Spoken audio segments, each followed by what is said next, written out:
لباس ہے، مکان ہے، شادی ہے، سواری ہے. یہ مقصد زندگی نہیں ہے، یہ ضروریات زندگی ہے. اس میں بقدر ضرورت لگنا ہے، بقدر ضرورت لگنا ہے. مقصد زندگی کہتے ہیں.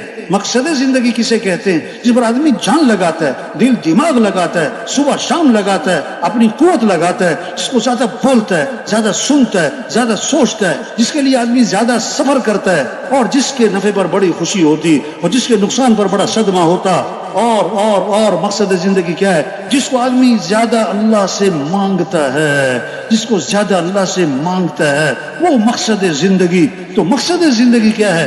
اللہ کا دین دنیا میں زندہ ہو، اللہ کا کلمہ بلند ہو، سارے انسانوں کو ہدایت ملے، سارے انسان جہنم سے بچیں، سارے مسلمان پورے اسلام پر آئیں، غیروں کے لیے اسلام کا دروازہ کھولے. یہ ہماری ذمہ داری، یہ ہماری زندگی کا مقصد. اس لیے اللہ نے ہمیں دنیا میں بھیجا ہے، اس لیے اللہ نے ہمیں دنیا میں بھیجا ہے. یہ ہمارا کام ہے. تو سب دل سے نیت کریں، ہمیں یہ کام کرنا ہے انشاءاللہ. اللہ کے دین کو دنیا میں پھیلانا ہے انشاءاللہ. اللہ کے کلمے کو بلند کرنا ہے انشاءاللہ. اللہ کے پیغام کو لے کے پھرنا ہے انشاءاللہ.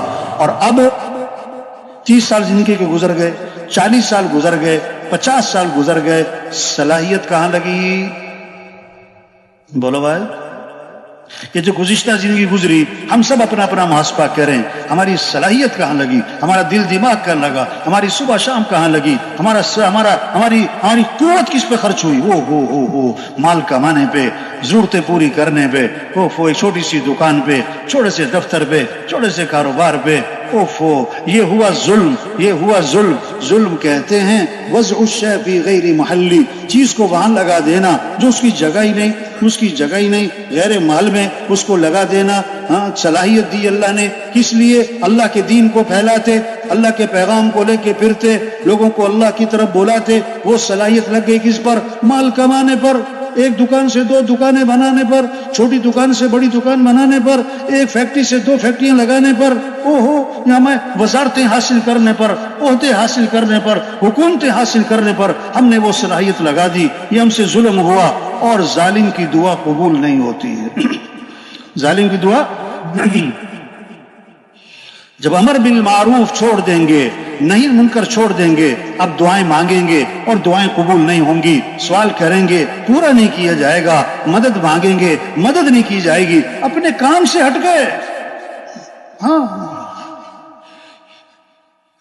تو بھائیو، آج تک ہم سے جو غفلت ہوئی اس دعوت کے کام میں، اپنی صلاحیتیں ہماری غلط جگہ لگی، اس پر اللہ سے معافی مانگیں. حاجی صاحب رحمۃ اللہ علیہ بہت اس بات کو فرماتے تھے. آج نماز نہ پڑھنے والا اپنے آپ کو قصوروار سمجھتا ہے، روزہ نہ رکھنے والا مانتا ہے کہ میری غلطی ہے، زکوٰۃ نہ دینے والا اس کو احساس ہے، حج نہ کرنے والا کہتا ہے ہاں میرے سے غلطی ہو رہی. لیکن ایک مسلمان نماز پڑھتا ہے، روزہ رکھتا ہے اور صدقے کرتا ہے، زکوٰۃ دیتا ہے، حج کرتا ہے، اعتکاف بیٹھتا ہے، عمرے کرتا ہے، بڑے بڑے خیر کے کام کرتا ہے، لیکن دین کی محنت نہیں کرتا. اللہ کا دین دنیا میں زندہ ہو اسے کوئی فکر نہیں. سارے انسانوں کو ہدایت ملے اسے کوئی فکر نہیں. مسجدیں آباد ہو جائیں اسے کوئی اس کا احساس نہیں، اس کی کوئی کوشش نہیں. وہ اپنے آپ کو قصوروار بھی نہیں سمجھتا. تو سب سے بڑا جرم ہوا ہم نے دین کی محنت کو چھوڑا، دین کی محنت کو چھوڑا. بعض دفعہ گشت کرنے جاؤ نا کسی کے پاس، تو جس کے پاس گشت کرنے جاؤ نا وہ کہتا ہے اچھا آپ میرے پاس ہے، میں تو ابھی نماز پڑھ کے آیا ہوں، پہلی سب میں تو میں نماز پڑھتا ہوں. آپ فلاں کے پاس جاؤ، وہ نماز نہیں پڑھتا، اسے جا کے سمجھاؤ. وہ سمجھ رہا ہے یہ تبلیغ والے نماز کی دعوت دے رہے ہیں اور میں تو نماز پڑھتا ہوں. ایک ایس ایچ او کے پاس، کیوں بھائی سن رہے کہ نہیں سن رہے بھائی؟ دھیان سے سن رہے نا؟ تک تو نہیں گئے. ایک ایس ایچ او کے پاس ایک آدمی آیا، کہنے لگا صاحب میرے گھر چوری ہو گئی. کہنے لگا صاحب میرے گھر کیا ہو گئی؟ چوری ہو گئی. اب ایس ایچ او کہنے لگا او بھائی میں نے کوئی چوری نہیں کی، میں نے کوئی چوری. اب سچی بتاؤ یہ سچ بول رہا ہے کہ جھوٹ بول رہا ہے؟ سچ بول رہا ہے نا، لیکن صحیح بول رہا ہے کہ غلط بول رہا ہے؟ سچ بول رہا ہے، واقعی اس نے چوری نہیں کی. لیکن غلط جواب دے رہا ہے. ہم اس لیے نہیں آئے کہ آپ نے چوری کی, آپ اس علاقے کے ذمہ دار ہو, یہاں چوری ہونی نہیں چاہیے. اب چوری ہو گئی ہے, اس کا سراغ لگانا یہ بھی آپ کی ذمہ داری ہے. ہاں بھائی میں تو نماز پڑھتا ہوں, بھائی میں تو ابھی عمرہ کر کے آ رہا ہوں, میں تو ہر سب بھائی تبلیغ میں کہہ رہے دیکھو بھائی ہم مسلمان ہیں, ہم حضور صلی اللہ علیہ وسلم کے امتی ہیں, آپ کے بعد کوئی نبی نہیں ہے. یہ اللہ کا دین دنیا میں چمک جائے, اللہ کا کلمہ بلند ہو جائے, سارے انسانوں کو ہدایت ملے, یہ ہماری ذمہ داری ہے. ہم نے اس کام کو چھوڑا ہوا ہے, اس پر اللہ سے معافی مانگیں, اس پر اللہ سے معافی مانگیں, اور بقیہ زندگی کے بارے میں نیت کریں کہ اپنی صلاحیتوں کو اللہ کے دین کے پھیلانے پر لگائیں گے انشاءاللہ. یہ جذبہ پیدا ہو, ہاں اس کی نیت ہو. کیا کرنا ہے, سب سے پہلے کیا کرنا ہے, کیسے سب اللہ کو پہچانے. بچہ پیدا ہوا, سب سے پہلا جملہ اس کے کان میں کیا ڈالا؟ اللہ اکبر, اللہ اکبر. سب سے بڑا کون ہے؟ اللہ. سب سے بڑا کون ہے؟ اللہ. سب سے پہلی آواز ہر گاؤں, ہر بستی میں, ہر محلے میں ابھی اندھیرا ہے اور سناٹا ہے, اور پہلی آواز کیا گونجی؟ اللہ اکبر, اللہ اکبر. سب سے بڑا کون ہے؟ اللہ. سب سے بڑا کون ہے؟ اللہ. کچھ نہ تھا کائنات میں, اور کون تھا؟ اللہ. اور پھر کچھ نہ رہے گا, کون رہ جائے گا؟ اللہ. اول بھی کون؟ اللہ. آخر بھی کون؟ اللہ. ظاہر بھی کون؟ اللہ. باطن بھی کون؟ اللہ. سب محتاج ہیں, اور صمد کون؟ یا ایھا الناس انتم الفقراء الی اللہ. اے لوگو تم سب کے سب فقیر ہو, سب کے سب فقیر ہو, اور غنی کون؟ اللہ. سب ضعیف ہیں اور قوی کون؟ اللہ. سب عاجز ہیں اور قادر کون؟ اللہ. سب مخلوق ہیں اور خالق کون؟ اللہ. سب محکوم ہیں اور حاکم کون؟ اللہ. تو ہمیں کس کو راضی کرنا ہے؟ ہمیں کس کو ساتھ لینا ہے؟ ہمیں کس سے محبت کرنی ہے؟ ہمیں کس کی طرف دوڑ لگانی ہے؟ فَفِرُّوا إِلَى اللَّهِ. یہ نہیں فرمایا فَامْشُوا إِلَى اللَّهِ, چلو اللہ کی طرف, نہ نہ نہ نہ نہ, بلکہ کیا فرمایا؟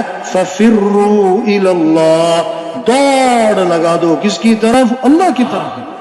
آج دوڑ لگ رہی مال کی طرف, مال والوں کی طرف, حکومتوں کی طرف, حکومت والوں کی طرف, عہدوں کی طرف, وزارتوں کی طرف, گاڑیوں کی طرف, فیکٹریوں کی طرف, پیسوں کی طرف, جائیداد کی طرف, زمینوں کی طرف, ڈگریوں کی طرف.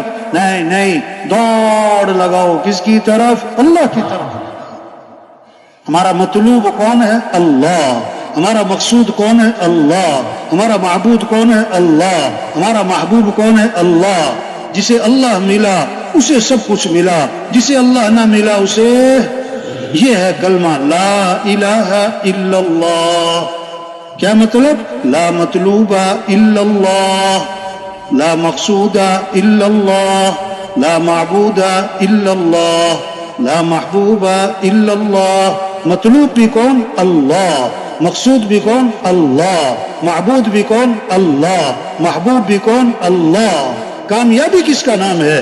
ناکامی کس کا نام ہے؟ سب کامیابی چاہتے ہیں, سب ناکامی سے بچنا چاہتے ہیں. کامیابی کس کا نام؟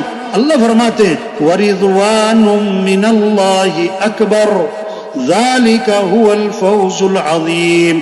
اللہ کو راضی کرنا یہ بہت بڑی بات, اور یہی تو سب سے بڑی کامیابی ہے. ہاں, مال مل جانا کامیابی نہیں, حکومتوں کا مل جانا کامیابی نہیں, عہدوں کا مل جانا کامیابی نہیں, شہرت کا ہو جانا یہ کوئی کامیابی نہیں. اللہ کا مل جانا یہ کامیابی ہے, اللہ کا ساتھ ہو جانا یہ کامیابی ہے, اللہ کو پا لینا یہ کامیابی ہے. ناکامی کیا ہے؟ اللہ کو کھو دینا, اللہ کا ناراض ہونا, اللہ کو نہ پانا. منزل پر پہنچنے کے لیے رخ صحیح کرنا زیادہ ضروری ہے یا رفتار تیز کرنا زیادہ ضروری ہے؟ سن رہے کہ نہیں سن رہے بھائی؟ کیا کہا؟ منزل پر پہنچنے کے لیے رخ صحیح کرنا زیادہ ضروری ہے یا رفتار تیز کرنا زیادہ ضروری ہے؟ ہاں, رخ صحیح کرنا یہ زیادہ ضروری ہے. آج رفتار بہت تیز ہے, آج رفتار بہت تیز ہے. ہر آدمی کہتا ہے میرے پاس ٹائم نہیں ہے, میں بڑا مصروف آدمی ہوں. ہاں بڑا مصروف آدمی ہوں, وقت کا خیال کرے, میں ٹائم نہیں ہے میرے پاس. تو مصروف, ہاں ٹائم نہیں ہے. رفتار بڑی تیز ہے لیکن رخ غلط ہے. تبلیغ میں رخ صحیح کیا جا رہا ہے. او میرے بھائی اللہ کو ساتھ لے, اللہ کے بغیر ہم کچھ بھی نہیں. آپ بڑے مالدار, اللہ کے بغیر کچھ بھی نہیں. آپ بڑے حکمران, اللہ کے بغیر کچھ بھی نہیں. آپ بڑے ارب پتی کھرب پتی, اللہ کے بغیر کچھ بھی نہیں. آپ بڑے پہلوان, اللہ کے بغیر کچھ بھی نہیں. آپ کا 10 کنال کا بنگلہ, اللہ کے بغیر کچھ بھی نہیں. اللہ کو ساتھ لینا ہے. ہمارا مطلوب اللہ ہے. ہمارے پاس جو کچھ ہے کس نے دیا ہے؟ آنکھیں ہیں تو کس نے دی؟ ہاتھ ہیں تو کس نے دیے؟ بولنے سننے کی طاقت کس نے دی؟ کھانا کون کھلاتا ہے؟ پانی کون پلاتا ہے؟ ہمیں جانا کس کے پاس ہے؟ تو ہمیں کس کو راضی کرنا ہے؟ ہاں, کھانا کب اچھا لگتا ہے؟ جب بھوک زیادہ ہو یا کھانا بہت عمدہ ہو. کیا کہا بھائی؟ کھانا کب اچھا لگتا ہے؟ جب بھوک زیادہ ہو یا کھانا بہت عمدہ ہو. ہاں, کھانا بہت عمدہ ہے اور بھوک نہیں ہے, نخرے کرے گا. اور اگر کھانا بہت سادہ ہے اور بھوک بہت زیادہ ہے, ہر لقمے میں مزہ آئے گا. واہ جی واہ, کھانا عمدہ نہیں, بھوک ہے. ہم اتبا جا رہے تھے موریتانیہ نا, تو ہم نے نا وہ پراٹھے بنائے, آلو کے پراٹھے اور چٹنی پودینے کی چٹنی. ساتھیوں کو نہیں بتایا. ہاں, وہ اپنے بیگ میں کیا ہے دسترخوان میں لپیٹ کے رکھ لیے. اب جب پہنچے نا ہم ترکی, اب 18 گھنٹے ہو گئے تھے ان پراٹھوں کو بنے ہوئے.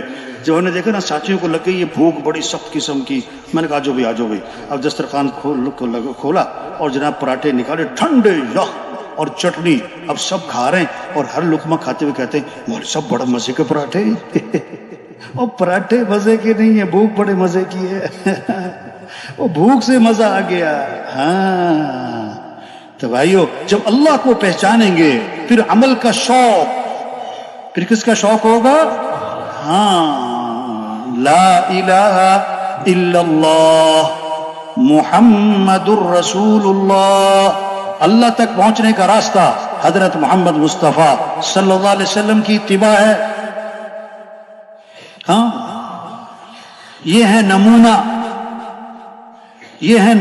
لقد کان لکم فی رسول اللہ اسوۃ حسنہ. نمونہ کون ہے؟ کہ حضرت محمد مصطفیٰ صلی اللہ علیہ وسلم ہے. ہر آدمی نقل مارتا ہے, آج کل نقل. تو ہمیں کس کی نقل مارنی ہے؟ حضرت محمد صلی اللہ علیہ وسلم کی نقل مارنی ہے. یہ ہے عزت والے. عزت چاہیے تو ان کی اتباع کرنی ہوگی. یہ ہے سب سے کامیاب ترین ہستی. کامیابی چاہیے تو آپ کا دامن پکڑنا ہوگا. ہاں, جیسے دودھ کے ساتھ سفیدی جڑی ہوئی ہے اور جیسے شہد کے ساتھ مٹھاس جڑی ہوئی ہے, دودھ سے سفیدی جدا نہیں ہو سکتی, شہد سے مٹھاس جدا نہیں ہو سکتی. اسی طرح حضرت محمد مصطفیٰ صلی اللہ علیہ وسلم کی اتباع کے ساتھ کامیابیاں جڑی ہوئی ہیں. آپ صلی اللہ علیہ وسلم کے طریقوں میں, آپ کی زندگی اور آپ کی سنتوں میں ہاں ساری خیریں, ساری برکتیں, ساری بھلائیاں چھپی ہوئی ہیں. جیسے پھول میں خوشبو چھپی ہوئی ہے, اسی طرح آپ کے طریقوں میں خوشیاں چھپی ہوئی ہیں, برکتیں چھپی ہوئی ہیں. جیسے آم کی گٹھلی میں ہزاروں آم چھپے ہوئے ہیں, تربوز کے بیج میں ہزاروں تربوز چھپے ہوئے ہیں. آپ صلی اللہ علیہ وسلم والے اعمال میں ساری خیریں چھپی ہوئی ہیں, ساری برکتیں چھپی ہوئی ہیں, ساری بھلائیاں چھپی ہوئی ہیں. یہ آج کے نوجوان کہتے ہیں فلاں میرا آئیڈیل ہے, فلاں میرا ہیرو ہے, اس جیسی شکل بناتے ہیں, اس جیسے لباس پہنتے ہیں, اس کی نقل مارتے ہیں. نہیں, ہمارے آئیڈیل کون ہے؟ حضرت محمد صلی اللہ علیہ وسلم ہے. ہمارے ہیرو کون ہے؟ حضرت محمد صلی اللہ علیہ وسلم ہے. ہمیں حضور کی اتباع کرنی ہے. اللہ نے ہمیں سب سے اونچی شان والے نبی دیے, جن کی شان کو درخت بھی پہچانے, پہاڑ بھی پہچانے, جانور بھی پہچانے. حضرت علی رضی اللہ عنہ فرما رہے ہیں, میں مکہ مکرمہ میں حضور صلی اللہ علیہ وسلم کے ساتھ جا رہا تھا, شروع کا زمانہ ہے, آپ درخت کے پاس سے گزرے تو درخت سے آواز آئی السلام علیکہ یا رسول اللہ. آپ پہاڑ کے پاس سے گزرے تو پہاڑ سے آواز آئی السلام علیکہ یا رسول اللہ. ایک صحابی آئے حضور میرا اونٹ بھی دک گیا اور بے قابو ہو گیا اور رسی توڑوا لی ہے اور باغ پہ قبضہ ہے اور کاٹنے کو پڑتا ہے. آپ باغ میں تشریف لے گئے, اونٹ نے آپ کو دیکھا تو بھاگا آیا اور آپ کے سامنے سر جھکا دیا. آپ نے نکیل ڈالی اور وہ فرما بردار ہو گیا. صحابہ نے عرض کیا حضور یہ اونٹ آپ کو پہچانتا ہے؟ فرمایا صرف اونٹ نہیں, یہ ساری کائنات مجھے پہچانتی ہے کہ میں اللہ کا رسول ہوں اور میں خاتم الانبیاء ہوں, سوائے کافروں مشرکوں کے وہ نہیں مجھے پہچانتے. تبلیغ میں یہ محنت ہے, کیسے دل اللہ کی عظمت سے بھر جائیں, اللہ کی محبت سے بھر جائیں, حضور صلی اللہ علیہ وسلم کی اتباع کا جذبہ پیدا ہو,